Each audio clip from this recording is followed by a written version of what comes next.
कहानी नंबर 5। कुंती। यदुवंश के प्रसिद्ध राजा शूरसेन श्री कृष्ण के पितामह थे। उनके प्रथा नाम की कन्या थी। उसके रूप और गुणों की कीर्ति दूर दूर तक फैली हुई थी। शूरसेन के फुफेरे भाई कुंती भोज के कोई संतान न थी। शूरसेन के कुंती भोज को वचन दिया था कि उनकी जो पहली संतान होगी उसे कुंती भोज को गोद दे देंगे। उसी के अनुसार शूरसेन ने कुंती भोज को प्रथा गोद दे दी। कुंती भोज के यहाँ आने पर प्रथा का नाम कुंती पड़ गया।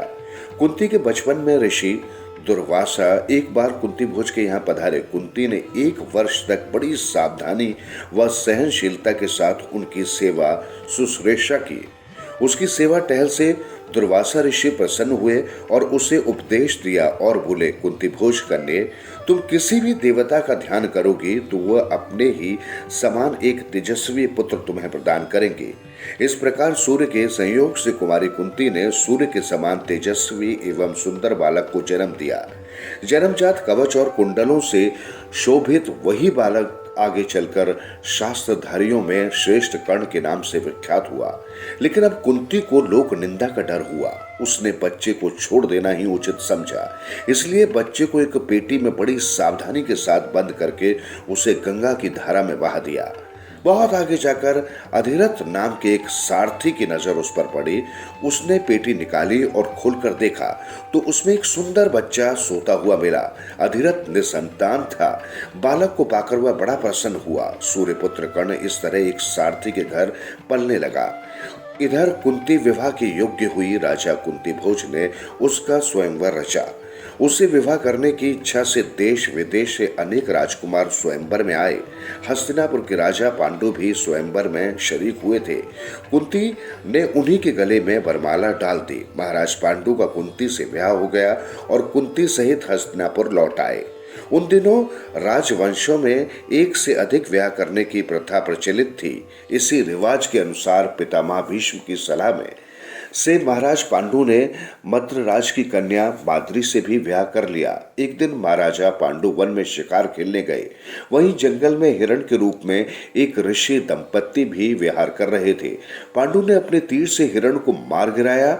उसको ये पता नहीं था कि ऋषि दंपत्ति हैं। ऋषि ने मरते मरते पांडु को शाप दिया।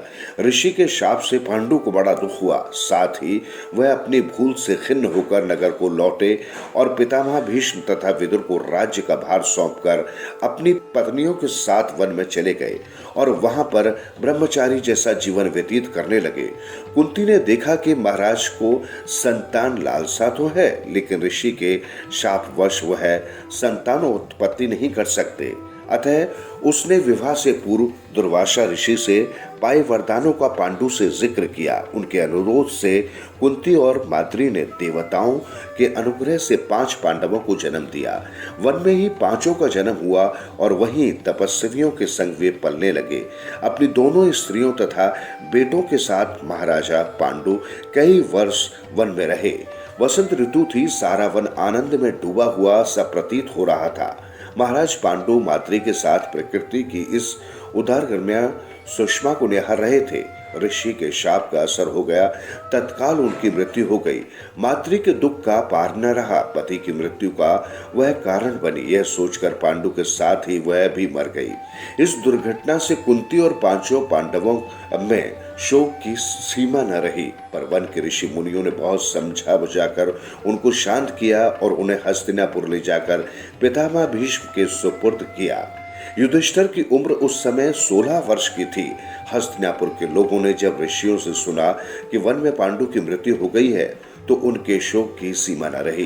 पोते की मृत्यु पर शोक करती हुई सत्यवती अपनी दोनों विधवा पुत्र वधुओं अंबिका और अंबालिका को साथ लेकर वन में चली गई।